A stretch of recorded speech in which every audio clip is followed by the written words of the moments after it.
Magandang umaga po sa lahat. Andito tayo sa Santa Cruz Baba upang tignan ang isa sa mga problema dito na siyang bibigyan solusyon ng ating butihing kapitan at ang buong Sanggunian para masolusyonan ang kanilang problema. Oh, yeah. Wala yan. Hello po! Hello! Good morning! Ito yung gagawin cup? Oh, hanggang sa taas. Hanggang sa taas.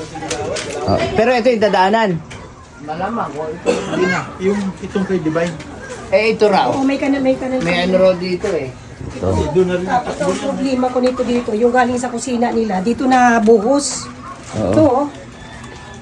Yan, kasi isa sa mga problema dito Galing sa yung kusina nila, dito pumapatak. pag nagbaha, walang maayos na drainage sila. Oh, wala. Kaya ngayon, ano ang gagawin natin dito, Kap? Yun ang papagagawa natin. Yan. Ito. Ay, mga galing sa lababo. Oh, yan, galing yan sa lababo. Para isa na lang ang puntahan ng mga waste nila na. Oo, dito ang bagsak, oh. Kailangan niya magkatagpo-tagpo sa. Oo. Iisa, oo. Pero, unan lahat. Ito kasi dito, na parang Kaya nagpuperwisyo dito. dito. Dito lumalabas, oh. Galing sa lababo. Kaya Oo. ganitong basa. Ayan, kaya ganyan basa. So, Yan po yung mga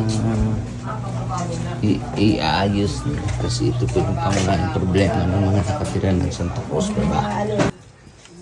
Natin kap, talagang wala na tayong ilalaki dyan. oh, ito yung nasa pagitan, di ba? Oo. Hello. Hello. Ito, may ayos lang to. Ay, ayos lang to. Okay to.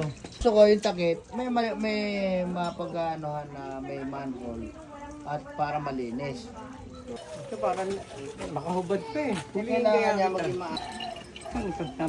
Pasok po dun sa loob. Ito po yung gagawing drainage na po. Dito may Santa Cruz Baba hanggang dun sa taas.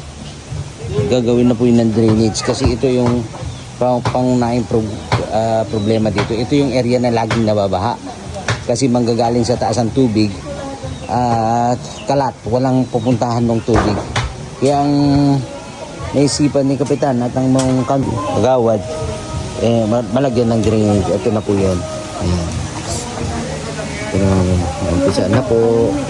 Tuloy-tuloy ang pag-ikot ng ating butihing Kapitan Elias Bautista sa kanyang mga nasasakupan upang alamin at tignan ang mga pangunahing problema at iakyat sa barangay upang pag-usapan ng kasama ang kanyang sanggunian at hanapan ng solusyon. Sana po mga kabarangay, tulungan natin siya upang masolusyonan ang lahat ng problema sa ating barangay. Maraming salamat po.